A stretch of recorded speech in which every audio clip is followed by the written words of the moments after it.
Hey everyone! Today I'm going to tell you the story on how one man's dream turned into one of the biggest companies in the world.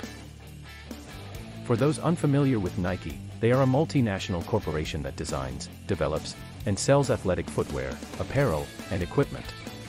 Founded in 1964 by Bill Bowerman and Phil Knight, Nike has become one of the most recognized brands in the world, with a global presence and a reputation for producing high-quality, innovative products. So how did Nike become such a giant in the world of sports and fitness? Well, let's take a look at the company's journey from its humble beginnings to its current status as a household name. In the early 1960s, Bill Bowerman was a track coach at the University of Oregon and Phil Knight was a student at the school.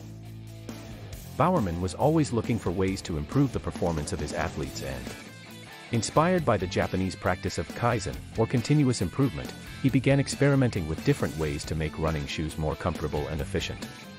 He even poured rubber into his wife's waffle iron to create a new kind of outsole for running shoes. In one of Phil's business classes he learned how Japanese cameras had replaced the dominant German cameras in the American market. He figured, why can't this be the same with Japanese shoes? Phil became sort of obsessed with bringing these Japanese shoes to America. Around November 1962, despite having absolutely zero experience with getting in contact with a Japanese company and importing their goods into America, he decided to travel to Japan. He just started exploring a Japanese town called Kobe. In the beautiful city of Kobe he stumbled upon a shoe store that caught his eye. It belonged to a company called Onitsuka Tiger and the shoes they made were very high quality, for their time, so much so that Phil was determined to import them back home. He advertised himself as an American shoe distributor. He arranged a meeting with the company's founder. Phil made up a name for the company on the spot and offered to become Onitsuka's distributor in America, a proposal which, probably to his surprise, the owner actually accepted. With no prior experience, Phil had become the exclusive distributor for Onitsuka Tiger in the USA. His first shipment of shoes was 12 pairs. He began to sell these out of his trunk at track meets. The problem with this was that it wasn't scalable. This is where Bowerman came into play. Bowerman loved these Tiger shoes so much he wanted to partner with Phil. Thus, in January 1964, Bill and Phil incorporated Blue Ribbon Sports, each investing $500 into it. They spent all that money on their first order, which at $3.33 a pair, amounted to 300 pairs of shoes. The shipment of shoes came through in April 1964 and thanks to Bowerman's connections the shipment was sold out by July. In their first year BRS sold $8,000 worth of shoes. With this money Phil began to scale this business. He hired salesmen which then boosted his sales to $20,000 in 1965. In 1972, Nike released its first shoe designed and produced entirely in-house, the Nike Cortez. This shoe, with its distinctive red, white, and blue design, became popular among runners and helped to establish Nike as a major player in the running shoe market.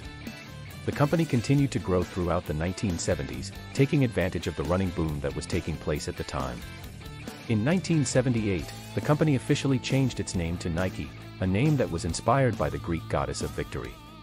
By this time, Nike had already established itself as a major player in the running shoe market and was beginning to branch out into other areas, such as basketball and other team sports. In 1984, Nike signed 21-year-old basketball player Michael Jordan to an endorsement deal and introduced the Air Jordan line of sneakers, tailored for Jordan's on-court performance. These shoes quickly gained popularity and helped establish Nike as a leading player in the sports apparel industry. Throughout the 1980s and 1990s, Nike continued to grow and expand its product line apart from Jordan's signature shoes. They introduced new technologies such as air cushioning, which made their shoes even more comfortable and efficient, and they also began to focus more on fashion, collaborating with designers and celebrities to create trendy and fashionable athletic wear. One of the most iconic Nike campaigns of this era was the Just Do It campaign, which featured athletes from a variety of sports and encouraged people to pursue their dreams and push themselves to their limits. This campaign helped to further establish Nike as a brand that was not only about producing high-quality athletic gear, but also about inspiring and empowering people to be their best selves. In the 21st century, Nike has continued to dominate the sports and fitness industry, with a strong presence in virtually every sport and activity. They have also continued to innovate, introducing new technologies such as Flywire and Flyknit, which provide support and comfort to athletes in a lightweight, breathable package. In recent years, Nike has faced a number of challenges and controversies. One of the biggest issues the company has faced is labor practices at its factories.